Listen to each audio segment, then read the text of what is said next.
کر رہی ہے کیا کر رہی ہے. ان کو اپنی پائے کی کرسی کا جو پائے ہے نا اس کی بڑی ہوتی ہے کہ میں نے اس کو مضبوطی سے پکڑنا ہے, نہیں تو یہ پایا ادھر چلا جائے گا. جب سیاسی استحکام نہیں آئے گا تو معاشی استحکام بھی نہیں آئے گا. اس لیے لوگ پریشان ہیں. آپ دیکھ لیں, آپ بھی اب ماشاءاللہ آپ کی بڑی عمر ہے, ہم ذرا آپ سے سینئر ہے.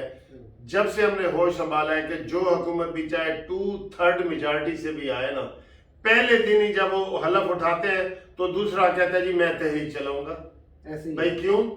ہمارے ڈاکٹر قدیر خان صاحب مرحوم فرمایا کرتے تھے کہ یورپ اور امریکہ میں کوئی بندہ ایک ووٹ سے اگر وزیر اعظم بنتا ہے نا وہ 5 سال آرام سے پورے کرتا ہے, اور ادھر 2/3 میجارٹی والا بھی نہیں کرتا. تو جب 2/3 میجارٹی والے کو بھی اپنی کرسی کی بڑی ہوگی, وہ عوام کا کیا سوچے گی؟ ٹھیک ہے نا. تو یہی سارے سیاستدان اس کے ذمہ دار ہیں, اور موجودہ صورت میں ظاہر ہے موجودہ حکومت ہے, اور یہ ایسے کریں تو یہ کہتے ہیں جی اب اس کا عمران خان ذمہ دار ہے, پچھلی حکومت کو پیٹنا ہوتا ہے نا. عمران خان کہتا تھا جی نواز شریف ہے, نواز شریف کہتا تھا جی بے نظیر ہے, بے نظیر کہتی تھی جی فلان ضیاء الحق ہے, تو یہ قائد اعظم تک چلے جاتے ہیں. اپنی ذمہ داری کوئی نہیں لیتا. ہاں جی, یہ افسوس کی بات ہے. تو میں نے بتایا کہ جیسے پوری دنیا میں مہنگائی ہے, لیکن ہمارے ہاں مہنگائی نہیں بلکہ دہائی ہو گئی ہے بالکل. یہ بات تو سر آپ کیا سمجھتے ہیں کہ اس وقت کس ایسے ایکشن کی ضرورت ہے جو اور کچھ نہ صحیح؟ سر آپ سمجھتے ہیں کہ غریب آدمی کا جو بچہ ہے نا وہ رات کو بچے کو دودھ پلائے بغیر سو رہا ہے, تو کون سا ایسا ایکشن ہے فل فور جو حل آپ چاہتے ہیں؟ حل دیکھیں جی, اس کا حل ہے. حل یہ ہے کہ ایک تو یہ ہے کہ جو بھی سیاسی حکومت بنے اس کو کام کرنے دیا جائے جتنے دیر تک بنتی ہے. ٹھیک ہے, جو آئین اور قانون میں لکھا ہوا ہے اتنے دیر تک. دوسرا حل یہ ہے کہ یہ جو ہمارے اوپر IMF کا جن آیا ہوا ہے نا, آیا ہوا ہے نا آج کل جن, یہ جن اس کو کہیں یا دیو کہیں یا بھوت کہیں, یہ ایسا ہے اس نے سب کو ایسے پنجوں میں جکڑ لیا ہے, غریبوں کو بھی امیروں کو بھی. اس سے جان چھڑانے کی ضرورت ہے, اور اسے جان چھڑانے کے لیے ضروری ہے کہ کوئی ایسا نیوٹرل بندہ سامنے آئے جو اوورسیز والوں سے منت سماجت کر کے ڈالر منگوائے اور پاکستانیوں سے چندہ اکٹھا کرے. ٹھیک ہے, اب یہ سیاستدان اس میں فیل ہو گئے. عمران چندہ اکٹھا کرے گا تو نون لیگ والے اس کی مخالفت کریں گے, نون لیگ والا کرے گا تو عمران خان مخالفت کرے گا. یہ نہیں. تو میں یہ سجیشن آپ مانگ رہے ہیں تو میں یہ کہہ رہا ہوں کہ اس وقت جو ہمارے نئے آرمی چیف آئے ہیں نا وہ ابھی تک غیر متنازع ہیں. ابھی وہ متنازع نہیں ہے. حافظ منیر عاصم صاحب, ان کو سربراہ بنایا جائے, اور یہ پوری قوم سے IMF کے لیے جو چندہ ہم نے جتنے بھی ان کو 60,000 ارب دینا ہے نا اس کے لیے ایک فنڈ قائم کریں. ان کے ساتھ 2 بندے اور ہوں, عبدالستار ایدھی جیسے, وہ تو نہیں ہے لیکن ان کا بیٹا ہے یا اس طرح کے, وہ چندہ اکٹھا کریں, اوورسیز والوں سے پیسے مانگے, اور IMF کا پورا قرضہ اس کے منہ پہ مار دیں. آدھی مہنگائی ختم ہو جائے گی. سر ویری نائس, یہ جو آپ نے تجزیہ دیا ہے اور ایک مشورہ دیا ہے یہ واقعی ہی جو ہے نا قابل دید ہے. لیکن سر ریسنٹلی پیچھے عمران خان کے دور میں ڈیمز کے لیے جو ہے نا بہت چندہ اکٹھا ہوا ہے, اب وہ چندہ کہاں گیا, کون سا ڈیم بنا, یہ تو سمجھ نہیں آئی, کیونکہ اس میں سابقہ چیف جسٹس جو تھے نا وہ بھی اس کی لیڈ کر رہے تھے, بلکہ وہ خود اس چیز کو چلا رہے. تو یہ تو ایک بڑے سربراہ ہے پاکستان کے چیف جسٹس, ایک مقام ہے پاکستان کی, بہت بڑی ہستی ہیں. ابھی آپ کہہ رہے ہیں عاصم منیر صاحب کو جو ہے نا خود آنا چاہیے. تو سر پہلی بات ہے کہ یہ جو چندہ جو ہے نا سسٹم, اس میں تو آگے ہمارے پہ جو ہے نا ٹرسٹ لوگ نہیں کرتے, کیونکہ ڈیمز کے نام پہ چندہ اکٹھا ہوا. آپ نے یہ تجویز دی ہے کہ قرض کے نام پہ چندہ اکٹھا کیا جائے, لیکن پھر بھی اگر وہ ادا نہ ہو سکا تو سر یہ تو آپ سمجھتے ہیں کہ نہیں. اس میں ماضی میں ایک یہ تجربہ ہوا ہے نا, ہمارا 98 میں اور 99 میں, 98 میں, 97 اور 98 میں ہمارے اوپر بہت زیادہ قرضہ ہو گیا تھا. تو نواز شریف اس وقت بہت پاپولر لیڈر تھے, اس نے ایک نعرہ لگایا تھا قرض اتارو ملک سنوارو. بالکل یاد ہے آپ کو؟ بالکل یاد ہے. اور وہ سارا قرض اتر گیا تھا, ہم زیرو پہ چلے گئے تھے. IMF کو ہم نے خدا حافظ کہہ دیا تھا. بالکل صحیح. اور یہی حال انڈیا میں ہوا ہے. ہم نے کوئی نئے تجربے دیکھنا ہے نا. انڈیا میں 98 میں انڈیا ڈیفالٹ ہونے جا رہا تھا. جیسے اس وقت ہماری پوزیشن ہے, اس وقت ہمارے پاس $3 بلین ہے اور ہم ڈیفالٹ کے قریب ہیں. 1 ہفتے کی خوراک رہ گئی ہے. ٹھیک ہے, بہت خطرناک صورتحال ہے. تو انہوں نے بھی جو انڈیا کا اس وقت کا پریزیڈنٹ تھا, اس نے اوورسیز والوں سے منت کی تھی کہ مجھے ڈالر بھیجو. انہوں نے ڈالر بھیجے اور انہوں نے IMF کو دیے, اور آج تک وہ وہاں IMF کے دوبارہ پاس نہیں گئے. اور یہی طریقہ ہے, اور کوئی طریقہ نہیں ہے. ٹھیک ہے, سیاستدان کے اوپر سارے اکٹھے ہوں تو بڑی اچھی بات ہے. اس کے اوپر تو میں نے بتایا کوئی اکٹھا ہوتا نہیں.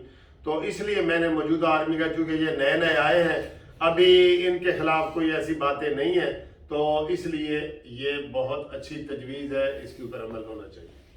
بہت شکریہ سر, بہت شکریہ. ایک آخری سوال آپ کی گوش گزار ہے سر. یہ جو سیاسی انتقامی کارروائیاں چل رہی ہیں ہمارے ملک میں, یہ آج سے نہیں چل رہی, یہ شروع سے چلتی آ رہی ہیں. تو اس میں سب سے زیادہ مشکوک پتہ ہے کون ہے؟ یہ ادارے. مطلب کہ اداروں سے اعتبار اٹھ گیا ہے. یہ الگ بات ہے, جس کی لاٹھی اس کی بیر تھی, یہ ایک الگ بات ہے. لیکن اس وقت ادارے پاکستان کے ادارے پوری طرح ناکام ہیں کہ انتقامی کارروائیوں میں کیوں ملوث ہیں یہ؟ دیکھیں جی, یہ تو ہمارے افسوس کی بات ہے نا.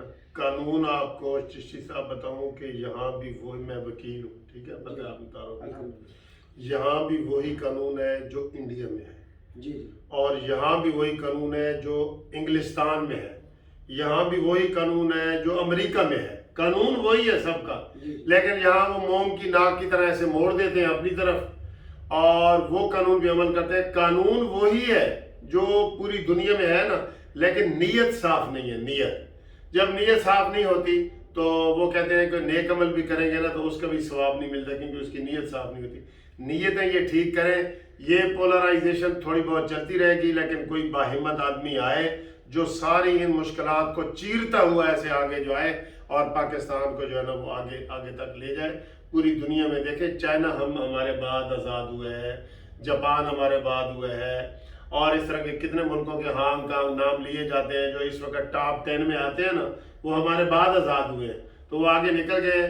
کوئی ایسا آئے, عمران خان کے اوپر لوگوں نے پہلے ٹرسٹ کیا تھا, لیکن یہ بھی بری طرح ناکام ہوئے, بلکہ یہ ان سے بھی زیادہ ناکام ہوئے, کیونکہ یہ کھلاڑی تھا, وہ تو سیاستدان تھے نا, تو یہ کھلاڑی تھا, یہ اناڑی تھا, یہ بالکل ہی فیل ہو گیا ہے. اس لیے طریقہ وہی ہے, اپنی نیت ٹھیک کرنی پڑے گی, پھر انشاءاللہ پاکستان ترقی کرے گا. جی ناظرین, جیسا کہ پاکستان جسٹس پارٹی کے جو چیئرمین ہیں ملک منصف Ali Awan, advocate supreme court, ابھی ہمارے ساتھ اپنے اظہار خیالات کر رہے تھے.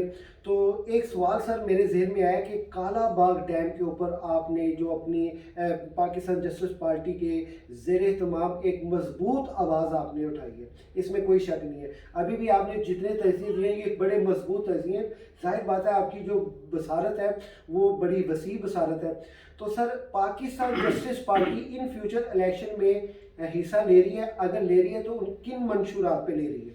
دیکھیں, ایک تو بات آپ نے وہ کالا باغ ڈیم والی کہہ دی, اور ساتھ ثاقب نثار کا بھی ذکر کیے, وہ میں بتاتا جاؤں.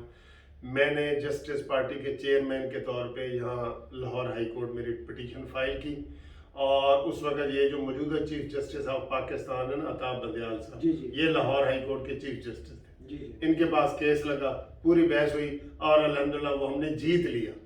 یہاں چیف جسٹس نے کہا جی کہ کالا باغ ڈیم پاکستان کے لیے بہت ضروری ہے, بناؤ. ہم نے کیس جیت لیا. حکومت اپیل میں چلی گئی سپریم کورٹ میں, تو سپریم کورٹ میں یہ کیس ثاقب نثار کے پاس لگ گیا. ٹھیک ہے, جس کا آپ ڈیم کا کر رہے ہیں نا, ان کے پاس کیس لگا کالا باغ ڈیم کا. میں اس میں وکیل تھا, پٹیشنر بھی تھا, وکیل بھی تھا جسٹس پارٹی کی طرف سے. بحث ہو گئی, سارا کچھ ہو گیا. انہوں نے کہا جی کہ ریزرو, فیصلہ ریزرو. تو جب 3 دن کے بعد انہوں نے فیصلہ سنایا نا, کالا باغ ڈیم کا کیس تھا, اور انہوں نے بھاشا ڈیم اناؤنس کر دیا. افسوس والی بات ہے نا. تو یہ اس لیے سر جی, یہ میں کہہ رہا ہوں نیت ٹھیک ہونی چاہیے تھی. تو یہ ہمارا وہ جیتا ہوا کیس کالا باغ ڈیم کے لیے, انہوں نے شمس الحق کو بلایا, اس نے کہا جی بالکل کالا باغ ڈیم بڑے, یہ پاکستان کی ریڑھ کی ہڈی ہے, بننا چاہیے.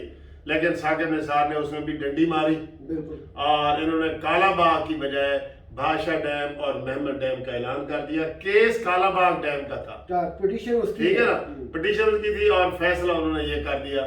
تو اس طرح کی بےایمانیاں نہیں چلتی, یہ غلط ہے. اس طرح کے ڈیم, ابھی بھی کالا باغ ڈیم کی بڑی اہمیت ہے. ہماری جو جسٹس پارٹی ہے, ہم نے بڑے قومی ایشوز پہ ہم بات کرتے ہیں. کالا باغ ڈیم کے لیے ہم نے بہت آواز اٹھائی ہے, اور کشمیر کے حوالے سے ہم نے بہت کانفرنسیں کروائی ہوئی ہیں. اور اس طرح کے انشاءاللہ ہم نے ایک پیکج دیا ہوا ہے. ہمارا منشور ہے کہ جو غریب ہے اس کا اپنا گھر اور اس کو بجلی پانی کی سہولت فری ہونی چاہیے. ایک بندہ انڈیا میں کسی نے پوچھا, انہوں نے کہا جی میری ایک پارٹی ہے, میں سب کو بجلی اور پانی فری کروں گا. تو ایک صحافی نے کہا جی کیسے پھر فری کریں گے, یہ تو سیاسی نعرہ ہے. کہتے ہیں جیسے آپ ججوں کو فری دیتے ہیں, جیسے آپ جرنیلوں کو فری دیتے ہیں, جیسے آپ 17ویں گریڈ کے بندوں کو فری دیتے ہیں, دیتے ہیں کہ نہیں دیتے؟ تو کہتے ہیں ایسے ہی میں پوری عوام کو دوں گا. تو یہی ہمارا منشور ہے. Very good, very good. جی ناظرین, جیسا کہ منصف علی اوان صاحب advocate supreme court Pakistan Justice Party کے چیئرمین, جن کا منشور آئندہ انتخابات میں جو سب سے اہم اور بنیادی ہے وہ یہی ہے کہ ہر غریب کو اپنا گھر اور اس کے لیے بجلی بالکل فری کی جائے. اور یہ فیسیلیٹیڈ آج کل کے دور میں آپ سمجھتے ہیں کہ ایک ریڑھی بان آدمی ہے, وہ کہاں سے چلتا ہے, کہاں زندگی بسر کرتا ہے, اس کے بچے کس طرح پلتے ہیں. اکثر اوقات تو اس کے بچے چھوٹی عمروں میں کام کرنے لگ جاتے ہیں. یہ ہمارے ریاست کے لیے ایک بہت بڑا المیہ ہے, اور میری دعا ہے کہ اللہ تعالیٰ ملک صاحب کو جو ہے اس مشن میں کامیابی دے.